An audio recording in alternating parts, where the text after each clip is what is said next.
नमस्कार, मैं निशा भारद्वाज और आप देख रहे हैं अमन। आज हमारे साथ मौजूद है आकाश जी, जो कि खुद युवा होके 30 बच्चों को पढ़ाते हैं आईआईटी के। तो आइए जानते हैं इनसे कि इनको इस चीज़ की इंस्पिरेशन कहाँ से मिली। सर, आपको इंस्पिरेशन इंस्पिरेशन कहाँ से मिली कि आपको बच्चों को पढ़ाना चाहिए, क्योंकि आप खुद एक युवा है और आप युवाओं में ही ज्ञान बांट रहे हैं। तो इसकी इंस्पिरेशन आपकी कौन है, कौन आपका आइडियल है? बिल्कुल। तो जैसा कि मैं पिछले विगत आई थिंक 4 से 5 सालों से कोटा इंडस्ट्री, जो कि आईआईटी कोचिंग के नाम से जानी जाती है, आईआईटी और नीट के लिए, वहाँ पे मैं पढ़ाता था। हमारी टीम जो है वो पढ़ाती थी। वहाँ जब हम लोगों ने देखा कि कोटा की कोचिंग की फ़ीस बहुत हाई होती है। अगर आप टॉप कोचिंग की बात करें तो वहाँ की फ़ीस 1.5 लाख के अराउंड होती है। तो एक गरीब तबके का बच्चा जो फाइनेंशियली वीक है, वो कहीं भी इस फ़ीस पे अपने आप को उस कोचिंग के अंदर ला नहीं पाता है। उस वजह से कहीं न कहीं बच्चों के अंदर टैलेंट होते हुए भी, एक स्पार्क होते हुए भी, वो उस मकाम तक नहीं पहुँच पाता जहाँ तक उसको जाना चाहिए। जैसे आईआईटीज़ हो गई, एनआईटीज़ हो गई, टॉप कॉलेज जो इंडिया के हैं, उसके अंदर वो आ नहीं पाता है। तो वहीं से हम लोगों के अंदर ये है कि नहीं, हम लोग कुछ इस फीस को कैसे एक बैरियर ना बनने दिया जाए इन बच्चों के लिए। उसके बाद युग संस्कृति न्यास में हम लोग थे, आचार्य सर हमारे साथ थे, पीके झा सर हमारे साथ थे, जो एक सीईओ हैं आईपीपीएल के। और इन लोगों की मदद से, इन लोगों के सपोर्ट की वजह से फाइनली हम लोगों ने युग संस्कृति न्यास के अंदर पिछले साल से ही एक संजीवनी प्रोग्राम लॉन्च कर रखा है। उस प्रोग्राम के तहत हम लोग उस एरिया में या फिर ऑल ओवर इंडिया से 30 बच्चों का सिलेक्शन करते हैं। विगत वर्ष हम लोगों ने इसको कंडक्ट भी कर लिया है, एंड दैट हम लोगों ने बहुत अच्छा परफॉर्म किया है। लगभग 10 प्लस बच्चे हमारे जो हैं वो 99 परसेंटाइल, मतलब ऑल ओवर इंडिया के टॉप 1% बच्चों में वो बच्चे आए हैं। तो ये बहुत खुशी की बात हम लोग के लिए भी है कि पहले साल हम लोगों ने इस प्रोजेक्ट के थ्रू इतना अच्छा रिजल्ट किया है। और मैक्सिमम बच्चे जो हैं top government college like IITs, NITs के अंदर अपने आप को सिक्योर कर पाए हैं इस बारी। जी। सर, आपको इसका नाम कहाँ से है कि इस जो प्रोजेक्ट का नाम है वो संजीवनी ही होना चाहिए? इस चीज़ की आपको कहाँ से इंस्पिरेशन मिली, या इसको कह सकते हैं कि आपको कहाँ से सुझाव मिला इसके लिए?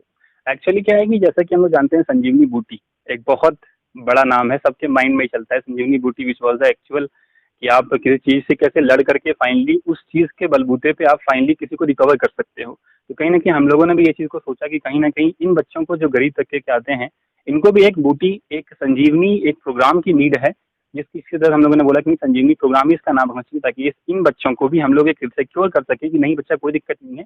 अगर आपके साथ फाइनेंशियल दिक्कत है तो you should have the talent. आपके पास अगर टैलेंट है तो आपको फाइनेंशियल बैरियर रोक नहीं पाएगी अपने मंजिल तक पहुंचने के लिए। सर, मैं आपसे ये जानना चाहती हूँ कि आप खुद एक यूथ हैं, और आजकल की जो यूथ है उसके लिए आपका एक क्या मैसेज जाना चाहिए कि उन्हें अपनी लाइफ में बैरियर्स को तोड़ के किस तरीके से आगे बढ़ना चाहिए? मैं आपसे इस बारे में जानना चाहती हूँ। बस अपने गोल को क्लियर रखें। अपने गोल को आप क्लियर रखेंगे तो आपको हर मोटिवेशन एक आपके साथ आ जाएगी। जैसे हम बोलते हैं पॉजिटिव थिंकिंग, तो बच्चे पॉजिटिव थिंकिंग बहुत बड़ी बात होती है। आपके अंदर अगर जज्बा है कि आप एक लक्ष्य को पाना चाहते हो, जज्बा का मतलब ये होता है कि आप बस सोच लिए, उसको सपने में लेकर चले गए, तो that should not be your M.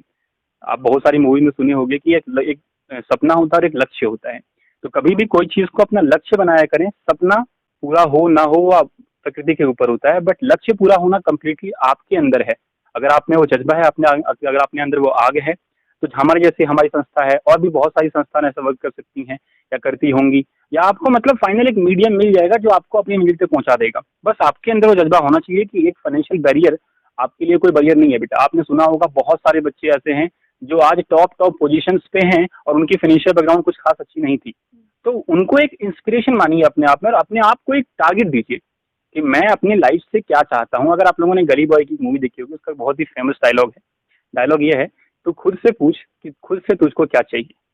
जब तक आप खुद से नहीं पूछेंगे कि आपको खुद से क्या चाहिए ना बच्चे, तब तक आप लाइफ में आगे नहीं बढ़ सकते। आपके लिए कितने इंस्पिरेशन मोटिवेशन हम लोग बातें करें, बट आपको खुद से ये सवाल पूछना है कि आपको खुद से क्या चाहिए। जिस दिन आपने ये समझ लिया, जिस दिन आपने ये सवाल का जवाब खुद को दे दिया, उस दिन आप बहुत आगे निकल जाएंगे। ये हमारी गारंटी होती है। सर, जिस तरह से आपने मोटिवेशन की बात की है, तो आप बच्चों को किस तरह से मोटिवेट करते हैं कि वो खुद को आगे बढ़ाएं, खुद से किस तरीके से करते हैं आप बच्चों को?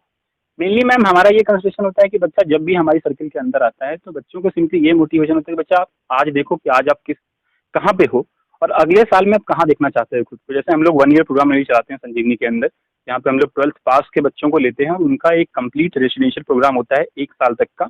उसके बाद हम बच्चों को बोलते हैं कि आप पेपर दे सकते हो हमारी मेंटरशिप के अंदर।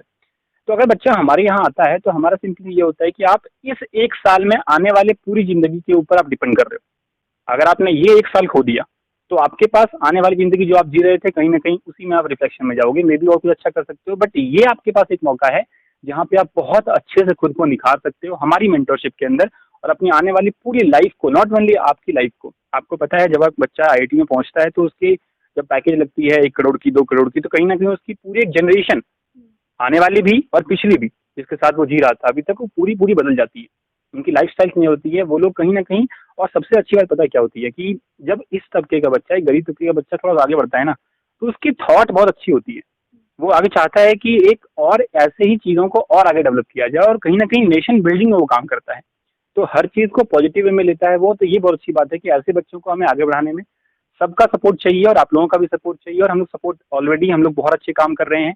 We got very good result this year also. हम लोग काम कर रहे हैं इसके ऊपर। आगे आने वाले विगत वर्षों में हम लोग चाहते हैं कि ऐसे, अब जो 30 ही बच्चे किए हैं, लेकिन आने वाले दिनों में हम लोग 3000 बच्चे तक भी इसको ले जाना चाहते हैं, ताकि जो मेंस में जो आईआईटी में सीट्स है 23,000 के अराउंड सीट्स होती है, उसमें 4 से 5,000 बच्चे केवल हमारे पढ़ें।